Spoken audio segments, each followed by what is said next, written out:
What's up, guys? My name is Ben. I'm the creator of Tideless.com. It's the best place online to find new rides and adventures, whether you're an e-foiler or a kiteboarder or a wing foiler.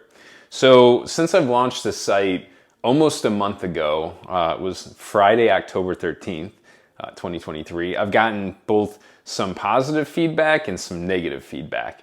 And the negative feedback, I've tried to take it in stride because a lot of it has been constructive, and I actually appreciate it, even if it's not something that's scratching my back.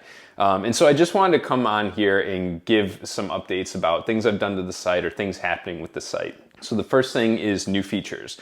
There's two new features that kind of stand out as important, and they both require accounts.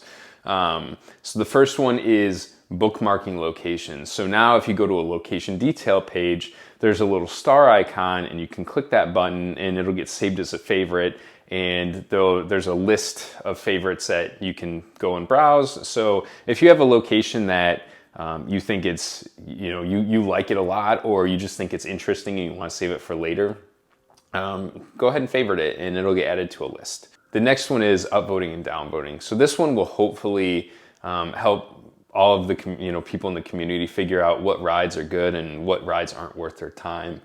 You'll get to see a count of everybody who's voted on a location, so you can get an idea of just what people think about it. Next, we have some new locations. Some of our community members already submitted some locations. We have two of them. The first one comes from Matt Carter. It's in Nyack, New York. It essentially looks like it's a ride on the Hudson River just north of the Tappan Zee Bridge. So that one looks great. Something I want to check out in the future next time I drive up to the Northeast and I can take my batteries and my boards with me. We also have another location. This one comes from Mike Goldman. This time we're down in Virginia, just east of Roanoke.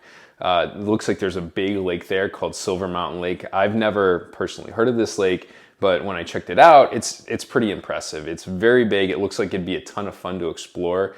And there's also several good launch spots down there as well. Silver Mountain Lake is somewhere that I am definitely looking forward to checking out next year when it starts to warm up. Finally, this isn't really a feature, it's not really a location, just a general announcement. One of the pieces of feedback I got from users or people in the Facebook groups is that it kind of sucked that I had the location guides. To really use the location guides, you needed to create an account. And so Jens Rodenberg, I believe, made a case to me that it would be a lot more useful and probably help the site out if I made all the location guides public. So I've done that. So I've lifted all of the account restrictions off of the site, so you can go through and browse through all the location guides, and all of the details of the location are now fully public. In order to do some things like the favoriting and the upvoting, you will need to have an account, but outside of that, you are free to go and explore. So that's all for today. That's all I have. I have tons of new features, cool features on their way, in the works right now. They should be live. I'm going to roll them out slowly, but they should be live over the next several weeks. So the site's enhancing and getting better. Definitely check back. While I'm working on that, in the meantime, if you have any other locations that you typically ride or you know about that you think are great, that you think other people might like, send them in. Create an account and send locations in, and I'll review them. It's actually been kind of fascinating for me to get to meet some of you, and then also get to see where you like to ride, because some of these spots are so different than what we have down here in Pensacola. Like, as I'm going through these, I'm thinking, like, wow, I would love to check this out. And some of them I am going to check out next year when it warms back up. That's all for now. I will catch you in the next one.